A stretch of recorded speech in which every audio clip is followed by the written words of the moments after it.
ඔන්න අද තමයි ඉතින් අපේ චූටි කෙනෝ බබාගේ ඉස්සෙල්ලාම කොණ්ඩේ කපන දවස.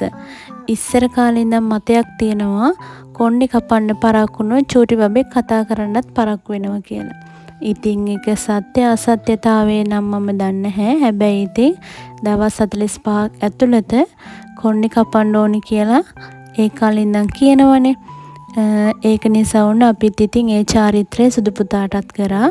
අපේ චූටි කෙනුටත් ඔන්න ඒ චාරිත්‍රය අද තමයි කරන්න වෙලාවක් බලලා යාට ඒ දෙන වෙලාවට ඒ කරන්න ඕනේ වතාවත් ටික තමයි මේ අපි කරන්න ලෑස්ති වෙන්නේ. සමහරු නම් කොණ්ඩේ කපන්න වෙලාවල් බලන්නේ නැහැ මං හිතන්නේ. ඒ දවස් 45ට කලින් උදේ පාන්දර කාක්කා කෑ ගහන්න කලින් මුලින්ම කෙස් රොදක් කපා ගන්නවා කියලා මං අහලා තියෙනවා. ඒක ඉතින් මං හරියටම දන්නේ නම් නැහැ. ඔය විදිහට මුලින්ම කෙස් රොදක් අම්මගේ කටින් හපලා ඒ අදාළ භාජනයට දාගත්තා. ඒකට දාලා තියෙන්නේ පොල් කිරි වලට සුදු හඳුන් දාලා ඒ භාජනයට තමයි මුලින්ම කටින් හපාගත්ත කෙස් රොද දාන්න කියලා තිබුණේ. ඉතින් ඒ විදිහට කළා ඊගාවට අපි කතුරෙන් කොණ්ඩේ අඩු කරා. මොකද මේ දවස්වල හරිම රස්නේ. ඒ හින්දා චූටි බබාට කොහොමත් කොණ්ඩේ වැඩි. ඒක නිසා කොහොමත් කොණ්ඩේ කොටටම අඩු කරන්න තමයි අපි හිතන් හිටියේ. ඒක නිසා කොණ්ඩේ කතුරෙන් අඩු කරලා දැම්මා. එයාට ඉතින් හරි අපහසුයි මේකේ වුණාට කරන්න දෙයක් නැහැ. එයාට දාඩිය දාපුවම ඊට වැඩි අපහසුයිනේ. ඒක නිසා අපි ඉක්මනට කොණ්ඩේ කපන වැඩේ සිද්ධ කරා. චූටි පුතාගේ කොණ්ඩේ කපනට අමාරුම වැඩේ උනේ තමයි අපේ සුදු පුතාව බලාගන්න එක. එයාට ඉතින් මෙතන තියෙන දේවල් අතපත ගන්න ඕනේ, ඒ වගේ වැඩ කරන්න ඕනේ. ඉතින් ඒක නිසා සුදු පුතාව පරිස්සම් කරන්නත් අපිට ගොඩක් අමාරු වුණා.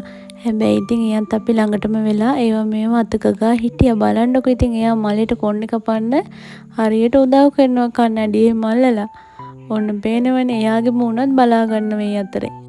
අපිට මේක සඳහන් කරලා තිබුණේ කෙස් රොදක් කපලා කිරි එකට දාලා ඊට පස්සේ ලදපස් මල් එක තියෙනවනේ ලදපස් මල් එක හොඳට උණු කරලා බබා නාවන වතුරයකට පෙරලා දාලා ඒ වතුරකින් බබාව නාවන්න කියලා තමයි අපිට උපදෙස් පත්‍රිකාවේ කියලා තිබුණේ. ඊට පස්සේ නාවල ඉවර වෙලා පිරිත් කරගත්ත තෙල් එකෙන් ඔළුවේ චුට්ටක් ගාන්න කියලා තමයි තිබුණේ. ඒක පිරිත් කරගත්තෙත් මම. තාත්තිත් කොණ්ඩේ කපලා ඊට පස්සේ තාත්තත් ඉක්මනට කොණ්ඩේ කපලා ඉවර කරගන්න තමයි හදන්නේ. ඉතින් මේ වැඩේට අපිට ගොඩක්ම උදව් කරන්න ආවේ සීයා තාත්තා. එයා තමයි මේ මොනවද බුලත් යහන හදලා ඒ අවශ්‍ය බඩු මුට්ටු ටික ලෑස්ති කරලා ඒවා ටික කරලා දුන්නේ.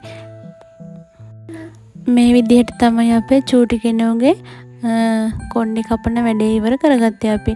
ඉතින් මේ තියෙන්නේ ඒකට අවශ්‍ය වෙච්ච කලමනා වතුර වීදුරුවක් ඒ වගේම තෙල් තියෙනවා. මෙතන තියෙන තැඹිලි තෙල් මං ගෙදර හිඳලා ඊට පස්සේ පිරිත් කරලා තියෙන එක හොඳට 3 වරුවක් විතර. ඊට පස්සේ ලදපස් මල් මේ වගේ බුලත් යහන ඊට පස්සේ මල් පහන් හඳුන් කුරු ඒ ටික තමයි අවශ්‍ය ද්‍රව්‍ය විදිහට අපිට සඳහන් කරලා තිබුණේ.